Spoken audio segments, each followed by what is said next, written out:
Great. Okay, so my name is Heidi Helfand. It's so great to, again, be here with all of you. And we'll be talking about a topic that I've been talking about for many years now, I guess since 2014 or something like that.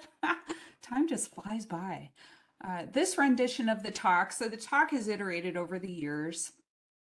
Really, as I get to understand the topic better, dynamic reteaming is the concept that has evolved across time, just like our teams evolve and change. So does thinking.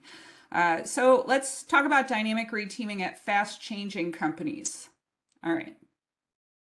So many of us work in the software industry, work in tech, and for years, I don't know about you, I read a lot of books to try to get better at what I do. I usually find myself coaching teams and organizations, leading teams, etc.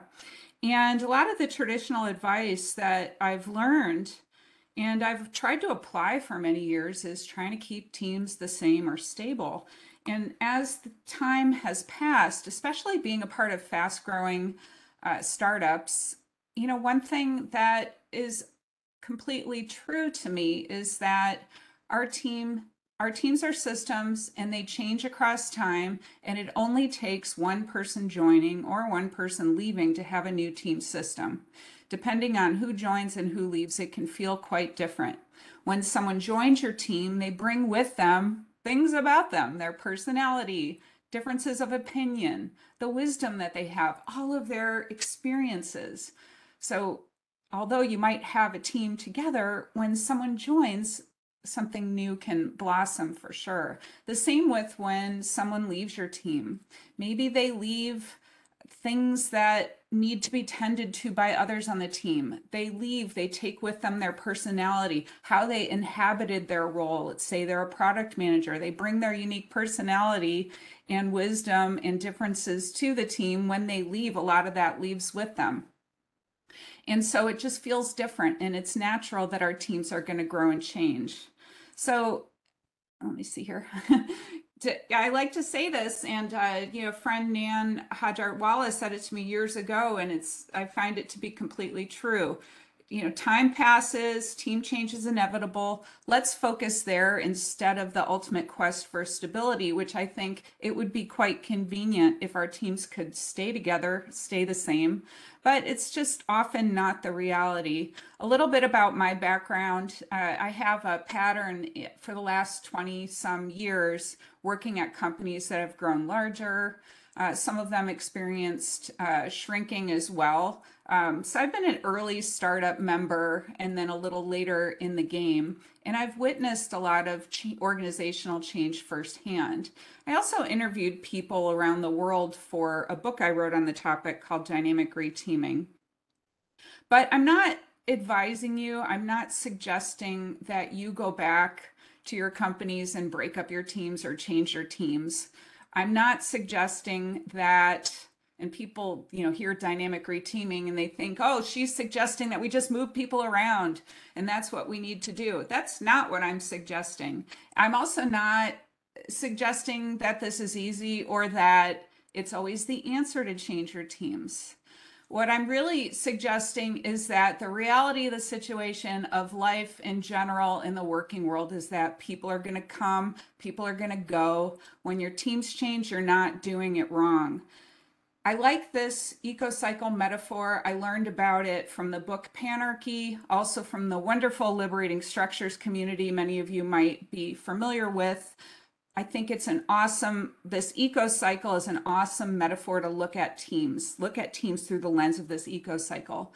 So just like in nature, I've got a picture of some mountains in Santa Barbara, California behind this image.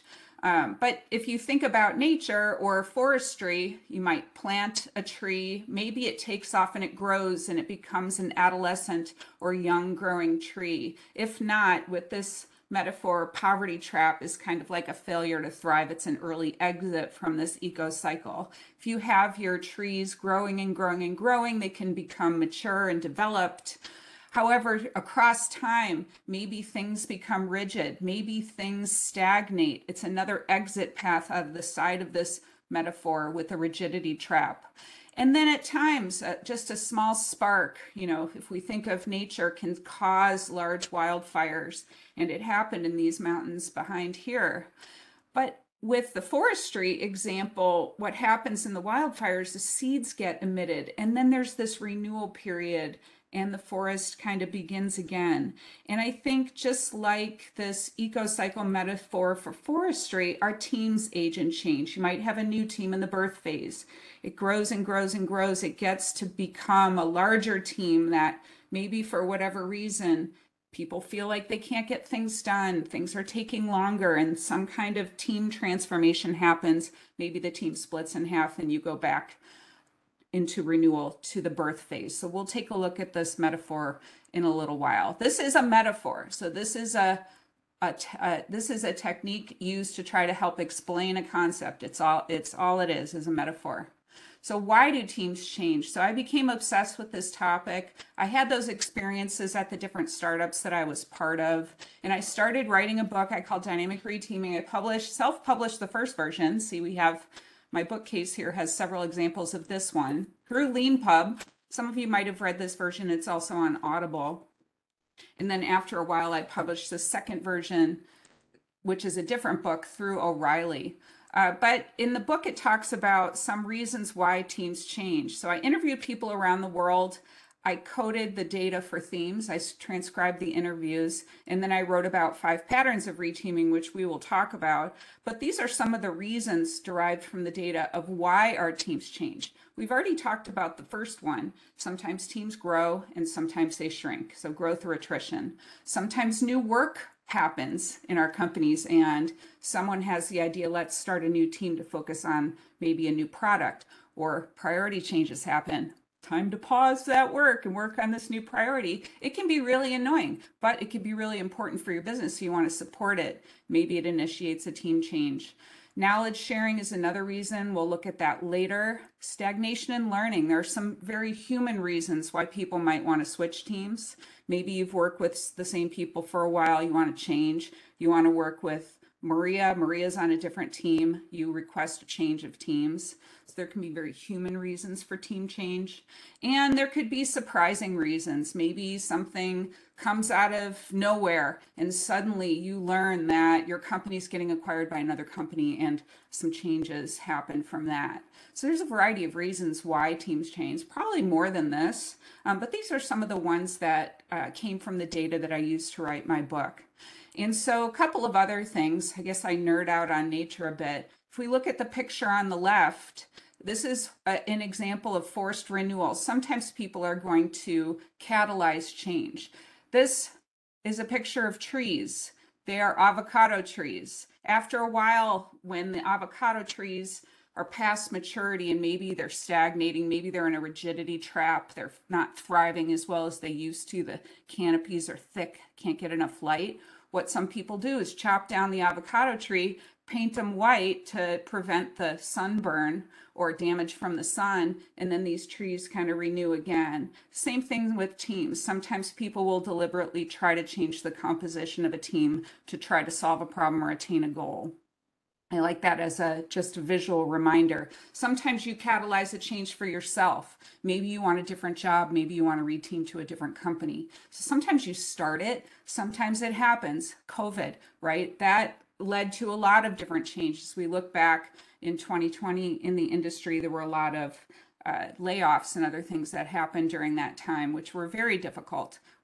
We didn't want to see that happen. Sometimes we get surprised. So sometimes we're going to want the change. Sometimes we're going to drive it. And other times it's not going to be in our control.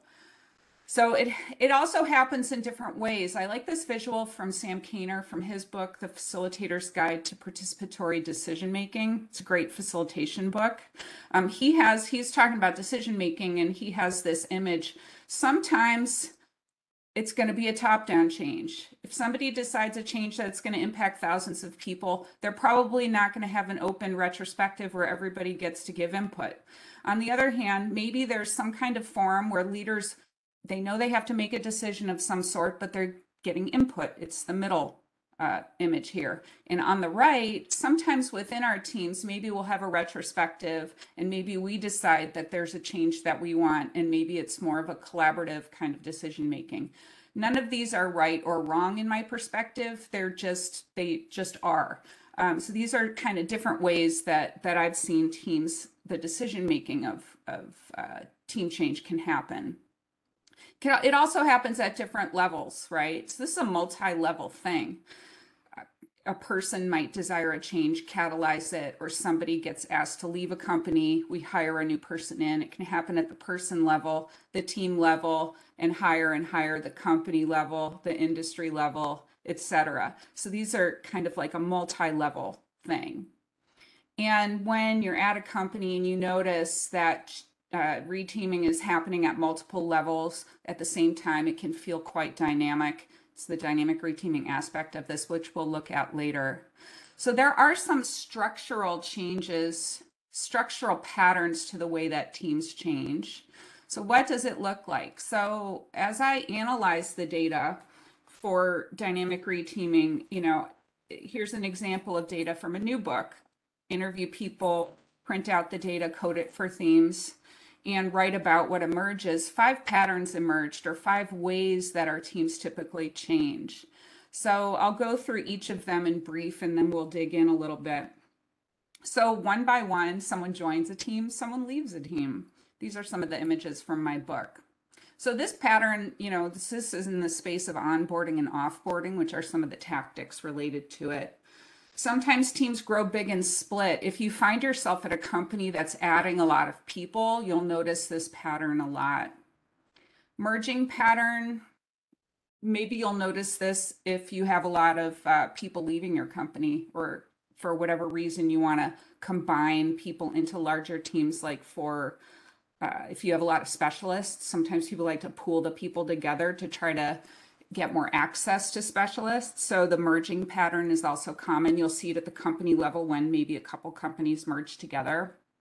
Isolation pattern, form a team off to the side, ideally give them process freedom. Also in the space of emergencies, in the past, people called these tiger teams. A lot of this stuff isn't new. It's just sort of noticing and revealing. I'm revealing the system to itself at the industry level here. So we've got the isolation pattern, helpful for, you'll see these teams emerge and fade away for solving of incidents, for example. Switching pattern, someone switches from one team to the next, usually for the pursuit of fulfillment or learning. Some companies will see they like to switch people around for the spread of knowledge, right? This alarms a lot of people to do this. I don't know why. People get afraid if, a lot of this triggers fear, but anyway, sometimes it does not. I've noticed reactions to a lot of this material. Depending on the type of change, you could have a lot of joy and you can have horror. It's the whole spectrum. So proceed wisely and don't make any harsh decisions. So dynamic reteaming tactics. So we're going to go through the patterns now in a little greater depth with some strategies for coping with them. Again, sometimes these changes are going to happen to you and you're going to have to deal with them. Maybe you don't want it to happen. Other times, maybe you catalyze the change. So we see both types of things. So the one by one pattern, a lot of people find that, especially if you're onboarding engineers, it helps to have a friendly guide or buddy, maybe pair program to help get familiarity with the code base, or maybe work in groups. I've seen that as well. So pair programming as a way. There's a wonderful book called The Culture Code by Daniel Coyle. He has a section in there and he talks about a study at the Wipro call center. And in the study, they learned that when you have new people join your teams, you want to try to help people build a sense of belonging. And one way to do that is to have the people talk about themselves. And they found that when we're not just trying to indoctrinate the person with new information about the company, when we try to include them and get information about their thoughts, who they are, maybe they'll stay longer. That's what they found in that. So we want to try to build belonging in teams. I've seen others build have somebody joins a team and they have it as an opportunity to share information about every team member. Having someone join the team is a good opportunity to kind of recalibrate your team and to stop and maybe do some work in your team, maybe devote your retrospective time to sharing about each other. Some teams like to produce these like user guide to me, so you can learn how to work with me and what you want to know about me.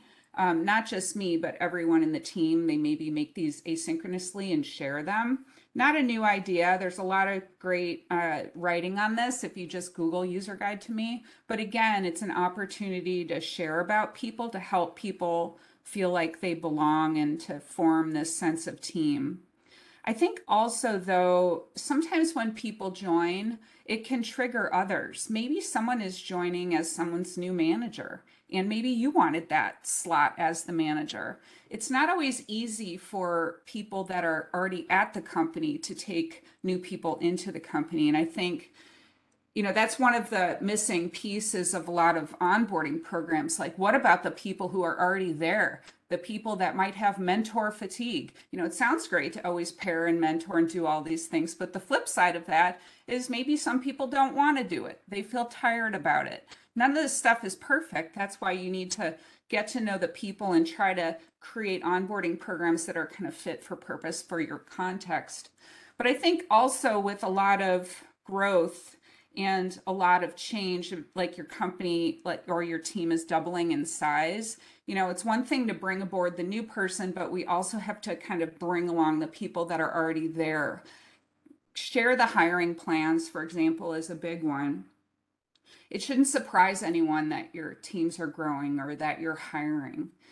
Sometimes leaders get a little bit quick or maybe impatient about the growth, but you need to take the time to kind of bring people along for the ride. So one by one patterns, sometimes people are going to leave. And one thing, we were talking about teams as systems earlier on, and one activity that I really like to do, I learned it from CRR Global, is to have, if somebody leaves your team, to celebrate the things that they did that you want to have live on in your team after they're gone. We have these inner roles, which are like what we bring to the team, our personality, our differences, our thoughts. Our outer roles are like the job descriptions. Like in this case, this was a picture that I took outside Procore Technologies, where I worked for a while as an engineering director. And we had a team that whenever they'd accomplish a big goal or deliver something that they were really proud of, they'd go to these cliffs and they'd scream off the cliff and they'd celebrate their milestone, their accomplishment. And the product manager who led them through this was very charismatic. Anyway, he had another opportunity, wound up founding a company later on, but they decided to carry on this tradition in his name after he left.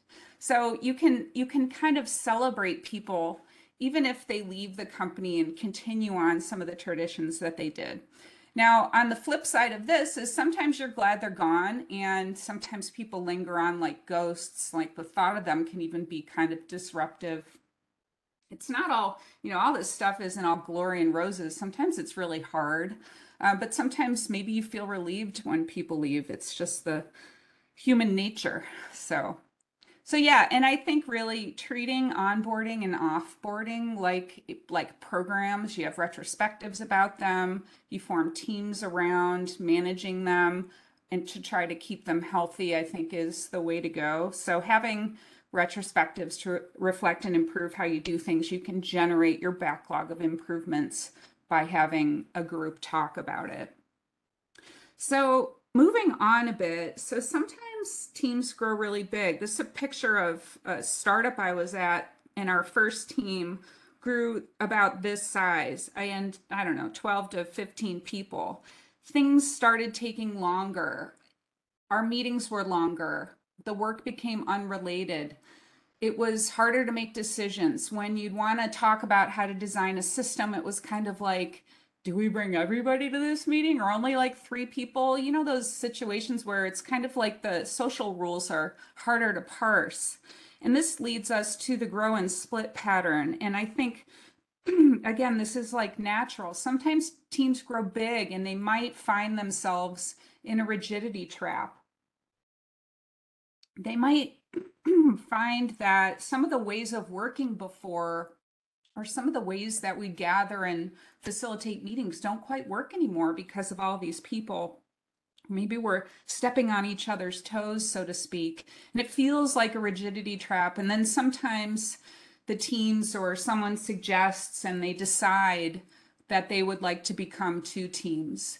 That, can also lead to other problems. But essentially, these teams are starting new again on our eco cycle. So this wasn't just something that I experienced myself. There was a great story that I wrote about in my book from Rachel Davies, who was at Unruly Software in London a while back. And when her first team split, they celebrated with a Lord of the Rings inspired cake. It was like the splitting of the fellowship. So you can have fun with some of these team transformations. So, and then after the split, you need to determine what you're going to move forward. I remember I was at second startup I was at. We had a lot of growing and splitting that happened. We were tripling in size, and we'd have regular checklists when teams would split.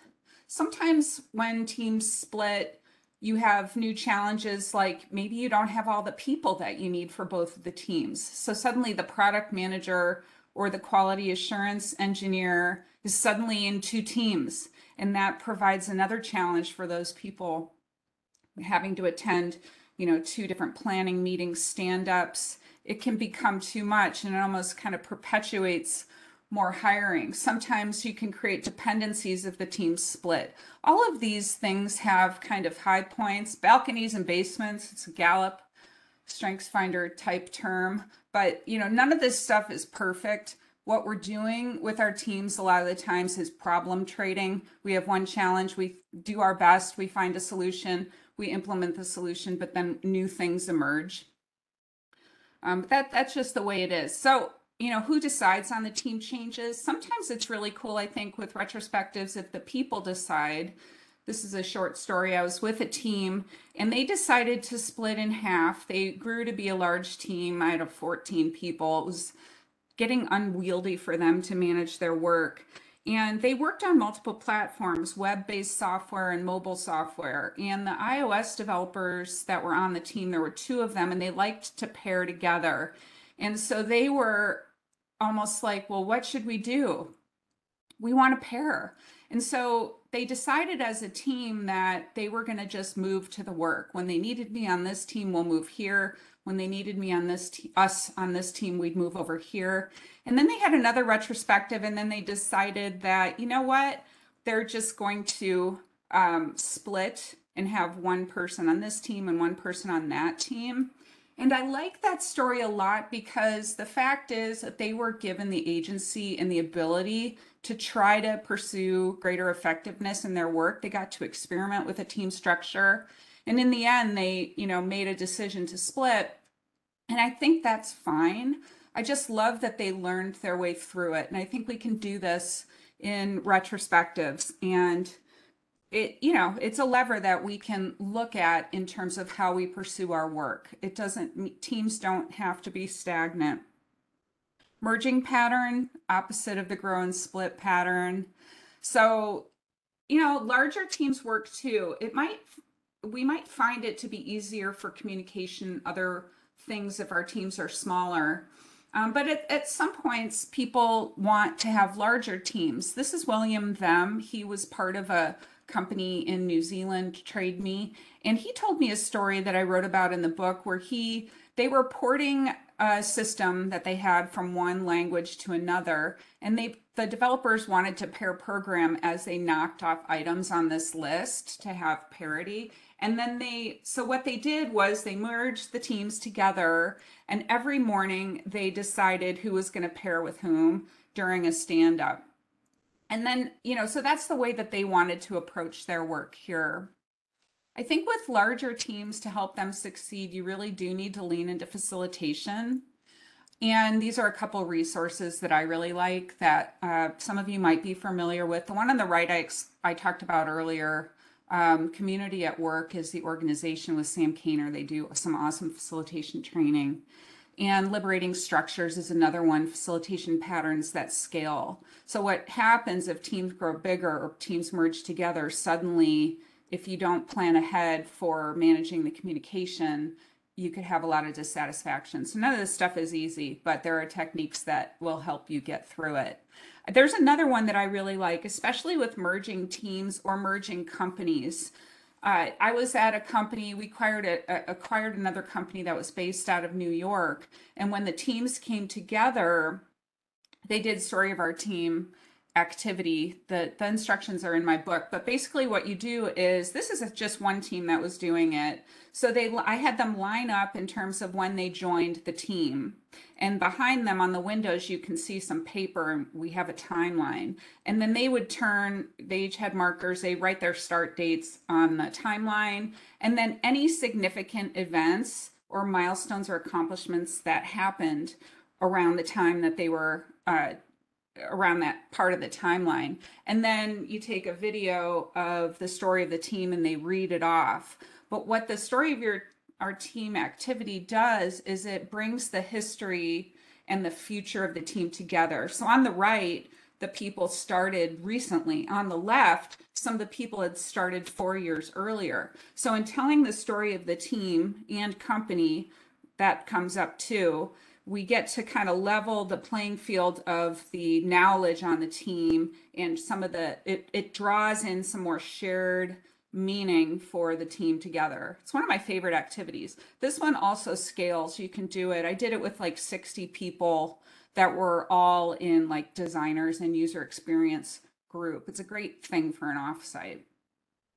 So I love that story of our team. It's a way that you can calibrate your teams for the future. And if you have two companies merging together, you can have two branches that then intersect. So people can hear about the accomplishments and what was important to people before they joined together. And it's a good tactical launch pad for doing your future visioning or, mission or vision of what your team or company is going to become.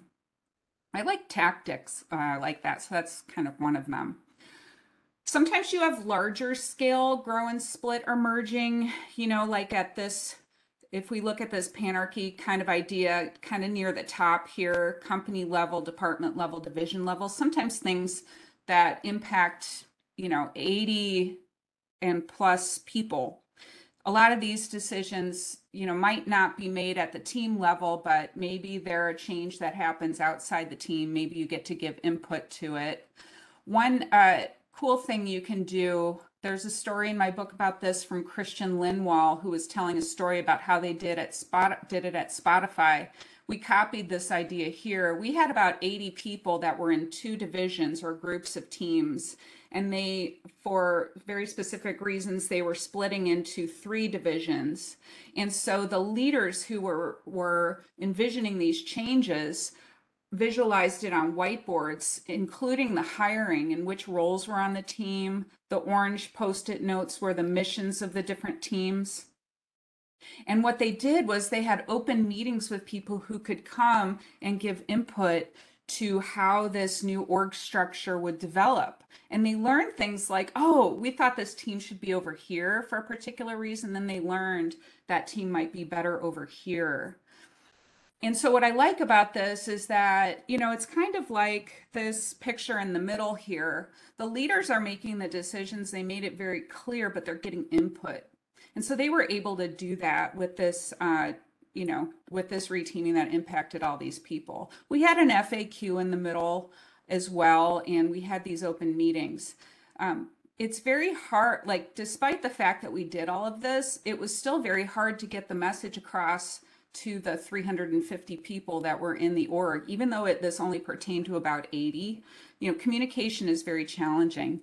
An even more open way to reteam, Chris Smith from Redgate Software does this annually with his reteaming event, where the teams will come and they'll have an open marketplace where they get to indicate preferences for being in teams. So some people have what they call self-selection marketplaces. This is an example of doing it. If people want to dip their toe in to see, do we want to reteam according to letting people choose their own teams, you can experiment with it with a hack day. So this is an example of doing that with a hack day, where the people had on the orange cards there, these are the projects we'll work on, and then people form the teams. It's a very open way to do a reteaming. I'm not suggesting that you do this. Don't start a reorg after this talk.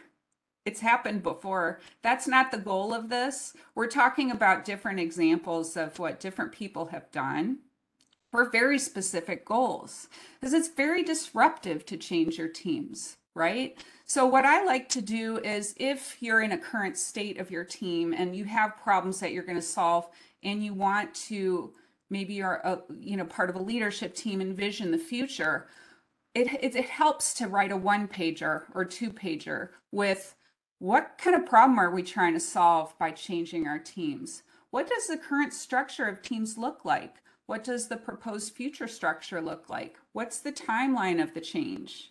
Sometimes, if we work in person in physical buildings, it involves much more than our department. Maybe we need our facilities department to help with furniture or IT.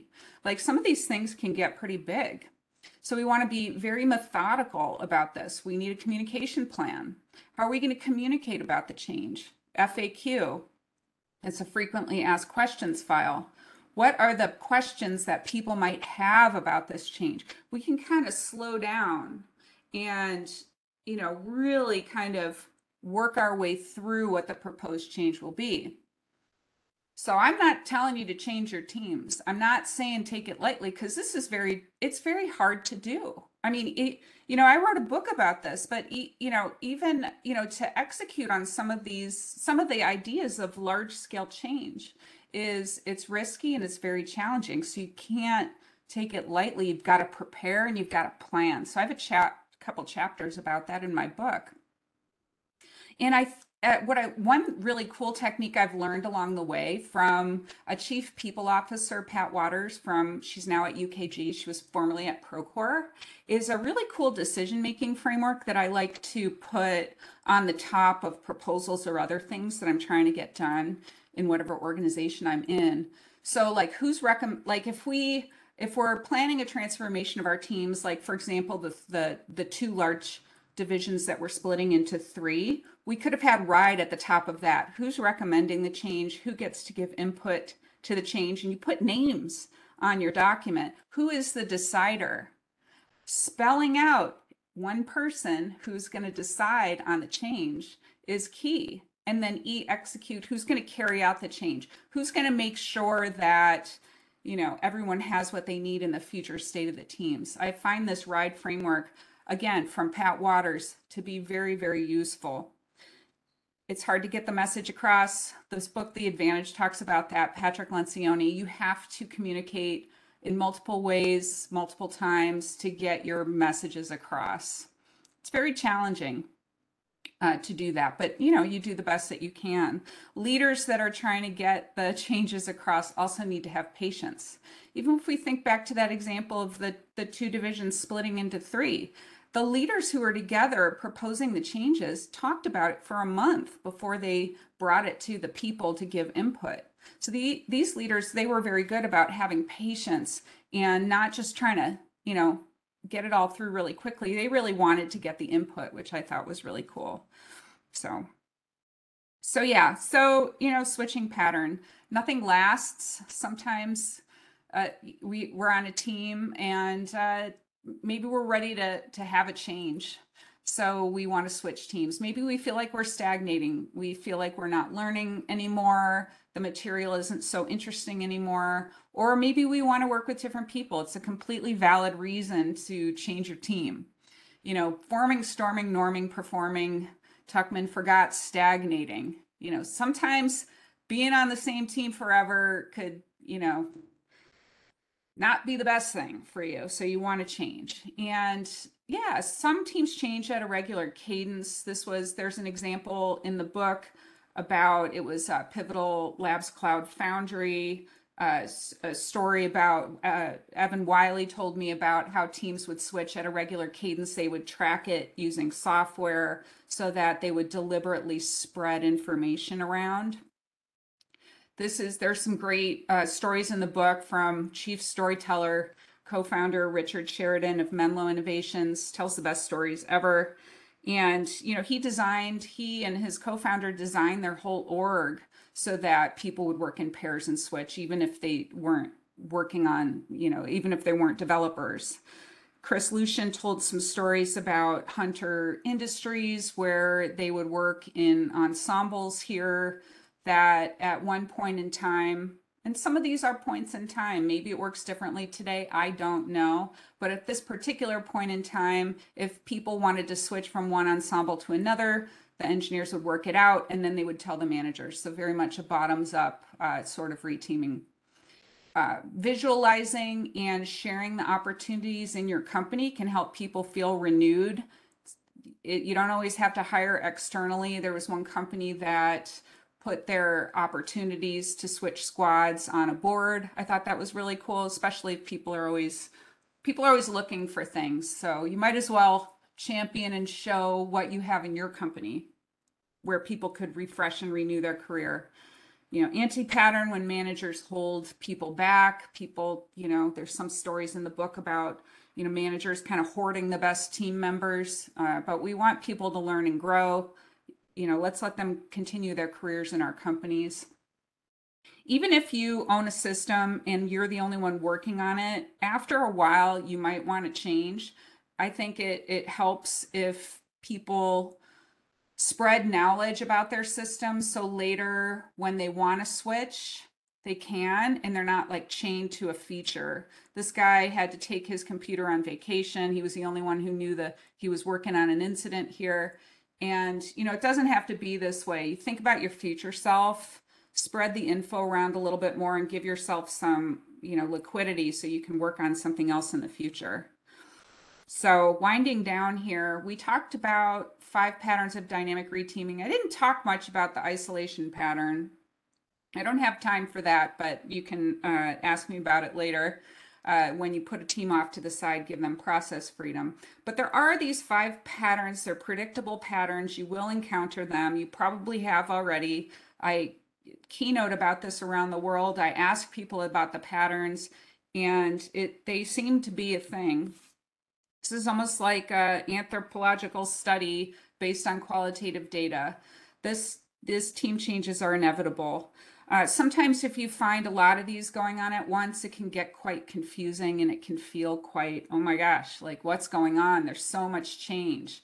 People adapt to change at different rates. It's also from CR Global, Ernie Mindell, based on work of Ernie Mindell. But people adapt at different rates, right? So if we're going through a team transformation, we're in the current state, the future state, or the new team structure, some people could already be over that edge. They're in that new future state. They're ready to get working. Other people, maybe they experience a lot of loss in the change. It takes a while for them to get used to the new future state. People adapt to this stuff at different rates. People always ask, especially if the company's doubling and tripling, startup growing bigger, how do we maintain our culture? And, this is a very natural question.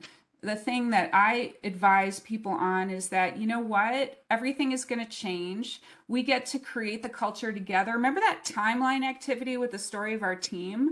The people that joined 2 weeks ago are just as excited to build the company and the culture as the people from years ago. We need to come together and we add and we develop this culture together. So it's not maintaining what we had 5 years ago. Maybe there are symbols. Maybe there are values. Great ones from Procore: ownership, openness, optimism. Values can be glue for the future. Symbols of the company and things that you bring up over the years, like a rafting oar from Appfolio. They'd sign a rafting oar for every key milestone based on an early whitewater rafting trip. These things can help tie the culture together through the years, but we're developing it together, and it's an exciting prospect because people are going to bring new ideas, and we get to also respect and honor where we came from, the origin stories. The people that have joined and the people, from all these years, they can find shared causes by doing things like an open space or an unconference. People can pay attention to each other when talking. These guys posed for this. It was so fun back in the day. Like they're having a conversation here, but when they pay attention to each other, they build these stronger relationships and people feel heard, right? We can share basics about ourselves. I was on this Zoom call years ago and there was a dog barking and the guy in the middle was like, look at my dog. And then the other guy was like, wait, I have a Pomeranian too. But they worked together for 7 years. They never knew they both had this rare dog. Like we can share basic facts about ourselves. We don't have to bare our souls with each other at work. That's not the point. It's just know enough about each other to form bonds. So you're going to catalyze the change for yourself, or it might just happen. You have to adapt. When you change your teams, you're not doing it wrong. It's a natural occurrence. Welcome to reality. It would be convenient if everything was la la the same forever and it was actually effective. Not so sure that would be the case. We're going to get curveballs. So how you want to be when things change around you? Focus on learning. You can read to solve problems, lean into your next role. You can talk to your manager. It's about developing yourself. It's about working together with others to accomplish, make big impacts. This was fun. The day that this happened, how did I get out of not pushing the van? I snapped a picture, of course. But yeah, we can make a big impact together. And, really, I think it's all about the ride. It's about the people being together. It's about us building amazing things for our customer and, having it be an enjoyable experience if we can. And yeah, so reteaming is inevitable. You might as well get good at it, lean into the change, help your companies succeed. And that's all I have. That's it. So you feel free to connect with me on LinkedIn. And yeah, thanks so much for your time and attention. And it looks like we do have some time for questions, huh? Well, thank you, Heidi. That was great, and I really appreciated the thing about giving teams the history because oftentimes you come into a team and there's a whole culture growing around of inside jokes and different things that mean stuff. Like a team I'm working with, Dancing Monkeys, has a very specific meaning to the team, and you pick it up eventually. But those, there's a lot of really interesting culture stuff. I really like the idea of going through saying, "Here's where we came from." Yeah. So that's great stuff. So does anyone have any questions for Heidi? We've got a few minutes here at the end. Feel free to either just come off mute or type in the chat and I'll read it. Hey guys, sorry, Hey. I didn't have my video flowing, but I do have a question that's been sort of floating on my mind a little bit. And when people change teams, right, regardless which method, what happens to their skill set? Like I think it's if everybody had homogeneous skill set and knew everything that the other teams were working on, I would imagine that would be fluent and flawless, but people do have different skill sets. And so how do you envision or seen that being handled in different organizations and different kind of change models that you've described? Is there a learning curve? Or is there a particular approach? Developer can't just jump into an accounting team, for example. They need to learn a whole other set of skills. So how do you typically kind of suggest approaching this? Just curious to hear your ideas. Yeah, that's a really good question, especially if someone's joining a team that has, they need some domain knowledge that they don't already have, or they need to, you can't suddenly become an accounting expert in a few days. What I found is that a lot of teams have their own kind of specialized onboarding. So maybe a company will have like a general company onboarding for the department, but then, people need a mentor, they need a first pair, and you need to invest in learning and development to help upskill people, especially if they're, going to be doing something completely new. And people also ask about, well, are we going to deliver on time? Well, typically, if somebody joins or people leave, this does impact your timing. I think we see some slowing and then ramping up is a natural thing. You can't snap people into place. And I think people might adjust to the new situation at different rates. I've also, I guess, related to this, sometimes I think when there's a bit more generalism, it's easier for people to switch teams. Like what I saw a lot more years ago, I think because the technology was simpler, more sort of full stack generalists. But now if you see different specialists like front end, back end, you have the different, working on Android, iOS, and the like, it's could be more challenging to switch teams because there might not be that place to go, or suddenly maybe there's only room for a back end engineer, and this other person's skill sets are in front end and they're working on mission critical things. They don't have time to bring someone up. So I think there could be some challenges in that realm. And yeah, there's a Yeah, I think there's this. I guess I agree. I see two things. There's sort of domain knowledge that needs to be acquired, and there's typically onboarding process where a new team member, but there's also kind of fundamental skill sets, and some skills are transferable. I mean, most soft skills are transferable, but then there are some hard skills which may take years.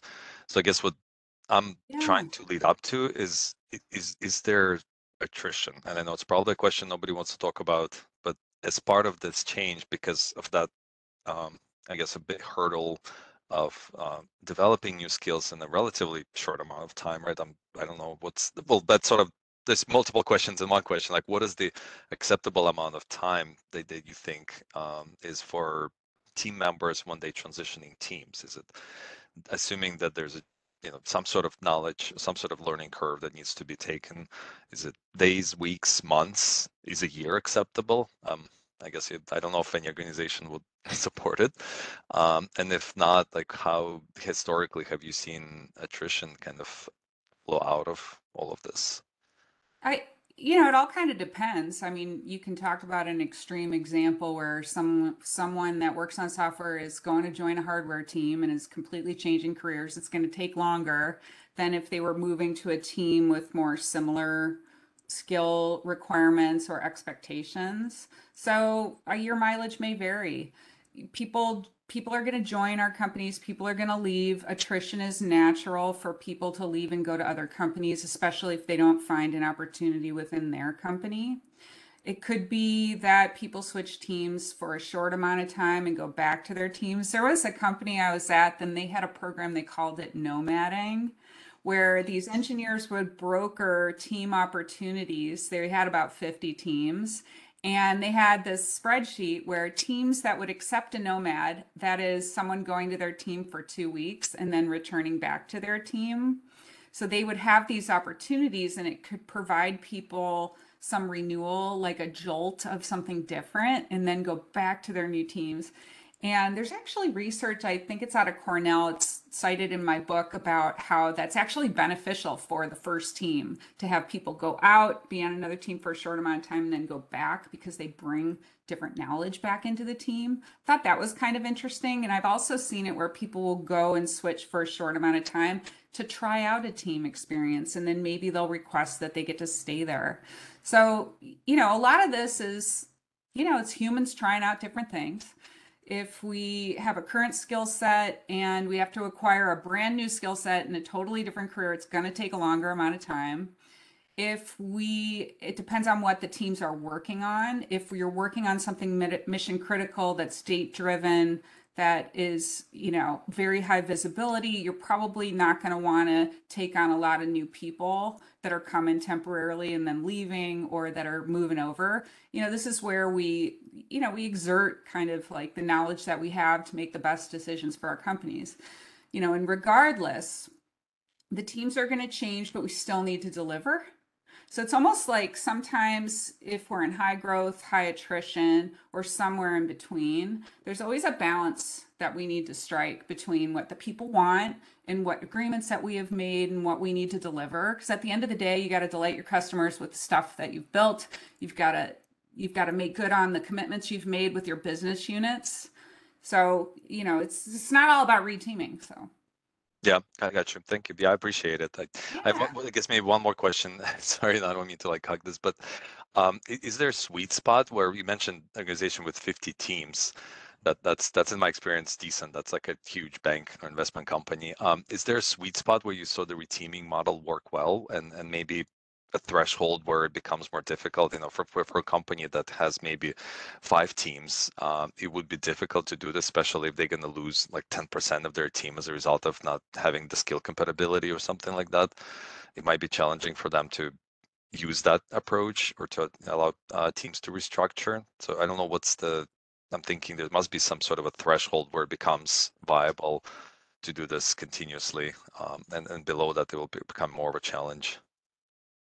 I don't know. I've been at companies of different sizes, talked with people at companies of different sizes. What these really are, this is transformation. This is transformation at the individual level, the team level, the division level, the company level. Some of these changes we're going to drive to solve specific problems. And, other times the changes are going to be imposed by forces beyond our team. And so this is really not, I'm not selling a framework for you to install in your teams. It's more of a qualitative research piece. That's what the book is, and tactics to get better at it when you encounter reteaming. Uh, just the nature of the industry, I think, is change is inherent, and we're going to come across it. So Yep. yeah, I mean, it's going to happen at larger teams. It's going to happen at different cadences, depending on if your company is growing fast, shrinking fast, or maybe you feel like you're in a company and it moves like mud. Any kind of change is super, super slow. It's going to feel different in all of these different cases. So when you do like notice or encounter the patterns in the wild, there's some tactics that you can apply to make it a bit easier. So, again, I'm not saying change all your teams, go do it tomorrow. It's the answer to everything. You got to focus, you have to deliver. You're going to have challenges with team change. So, you got to get good at that too. Do So, your own homework. Yep. Thank you. That's Great, good great advice. question. Great questions, Michael. these And are really great questions, and I, I appreciate, Heidi, the idea that teams are going to change. It's whether it happens intentionally or not. Like, right? It's going to yeah. happen. You can't just say pretend it's not. Any other questions? Anybody else got anything you want to ask Heidi about this? This is great. Questions or thoughts? Either feel free to come off mute, or if you type it in the chat, I'll read it. Yeah. Mark, it's Rich. I had a question in the chat. Um, I was just that I was looking at the isolation pattern, Mm. and I thought, oh, well, that's just putting a name to, I think, what seems like the most overused and inappropriately used pattern, because isn't that kind of the default pattern that gets used when we spin off project teams instead of having product thinking and bringing the work to the teams? Do you agree that that one can be overused? I don't know if it can be overused, and that's not really the intention of it. There's an anti-pattern that I write about in the book called the percentage anti-pattern, where, you have a group of people and they're working on, different projects at the same time, or different things are brought to the existing teams. Isolation pattern is more about, it's very helpful when you're pivoting. I was at a startup and we were going to change the world, and we built this product and nobody was buying it. And our ways of working, it was waterfall back in that day. And if any of you remember that, it was like we moved really, really slow, but nobody was buying our product, even though we had like hopes and dreams for it. I was able to be part of a team off to the side, and we were able to work differently. We were given process freedom. We didn't have to work in that same way. And then so we were able to pivot as a company, have this other team work on this new thing. It became a product called Go to My PC.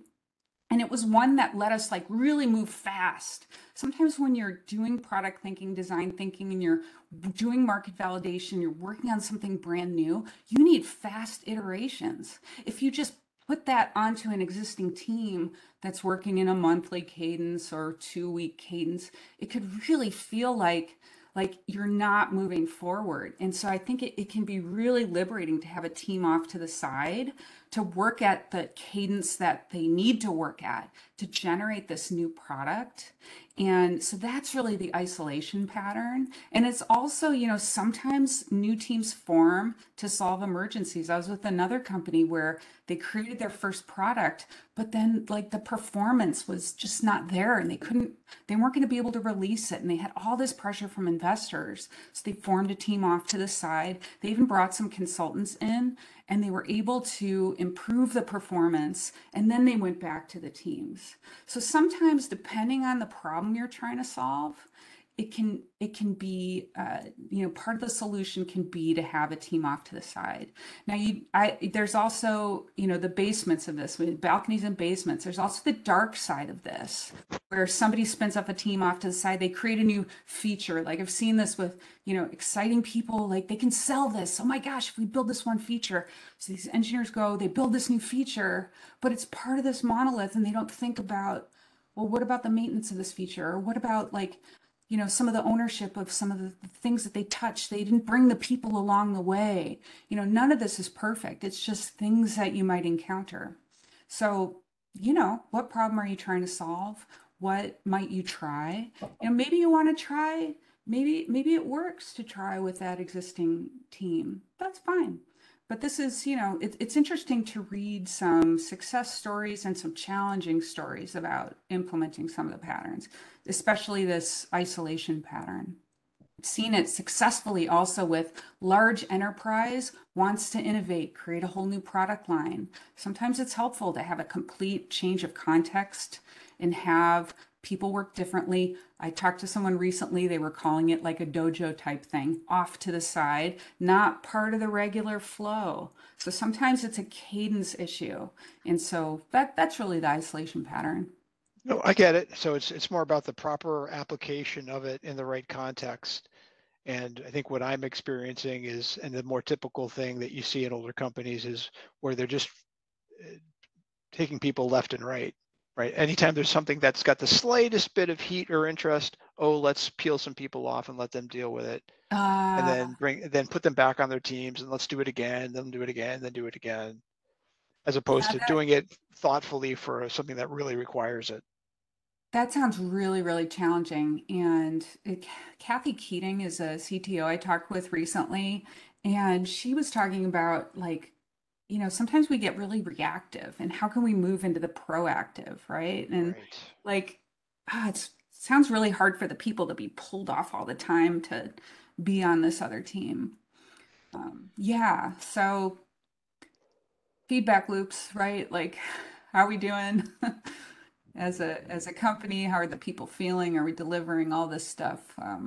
It's definitely a challenging space, but worthy of investigation. So I've got That's really helpful. One more question here in the chat. Thanks, Richard. I've got one more question in the chat, and we'll wrap it up with this. But Jessica was asking, what are some suggestions for incorporating new types of groups or roles in a company? New types of roles, like a new type of role that's going to join a team. Yes. Yeah. Oh, that's interesting. Okay, so let's say, for example, you want to catalyze a new role. Well, you're probably doing it because there's a problem that you want to solve. So I think one of the things that I would do is write one of those one-pagers. What is that role? You got to socialize it. Well, you got to get approval for it, right? So use that RIDE framework. So somebody's going to request the creation of a new role. People can give input. Who's the decider on what this role is going to be? Do you have funding for it? Do you have budget for it? Do you need to make a requisition for it? And then you need to, if this person is then going to be in teams. So I think creating this kind of one-pager document, this is the problem we're trying to solve. This is the current state, that we envision the future state like this. Here's the timeline. FAQ about the role. What does this mean for people in this other role? Is there any kind of Venn diagram with the new role and the people in the existing role? I would definitely write a document. We went away from writing a lot of documents, I think, during some of this agile stuff, but it helps, especially in the remote world, to be on the same page, right? It's cliche, but have that written out. You got to socialize it. You got to get approval for it. Is there a team that actually will take this role? Do they want this role? Will they help the person in this role be successful? Or is it more of a natural thing? Somebody starts doing a new role. I've seen it in the past. Suddenly someone seems to be managing the projects and then they become a project manager. It seems like a natural evolution. Sometimes you see it like that, but if you want to like kind of really insert the role, you've got to socialize it, you got to get support for it. You need to try to like create a pull system for it, in my opinion. But then it's like it needs a career ladder. It needs a job family. Who can move into this role? There's like all the HR type stuff, I think, too, and salary band information. What's the salary range for this job? All that kind of stuff, too. So it sounds like one big takeaway is it may be more work than it sounds. Like there's a lot that goes into it that you need to think through, not in a negative way. Just there's I think there's a lot that goes into yeah. it. Now, if you're at a very small company or startup, you might find that you don't have to do all that because none of that exists anywhere yet. So there's a little bit more fluidity. People can inhabit new roles, catalyze them. It's almost, later on, somebody will come, we need the career ladder, we need the, job family, all that stuff. So. Cool. Well, Heidi, thank you so much. And I think if you give me an email with anything you want to get in people's hands, I'll get that sent out to everybody with links to your books and everything, wherever you want to point them to. But thank you so much for coming today. Really, really appreciate it. And everybody, next Tuesday, we're having our Agile Game Show Christmas edition. So we're going to be giving away prizes and bragging rights with some games and stuff like that. And that will finish us off until I think the end of January. I've got some stuff got to do in between there, and everybody's going to be on vacation. So hope to see you next week. Thank you, Heidi, again. And I'll get that email out as soon as I get from Heidi, and you guys can click through, connect up with her, or check out her book. Yeah. Thanks so much. Everybody have a great day afternoon. and evening. Yes. Thank you. Take care. Bye.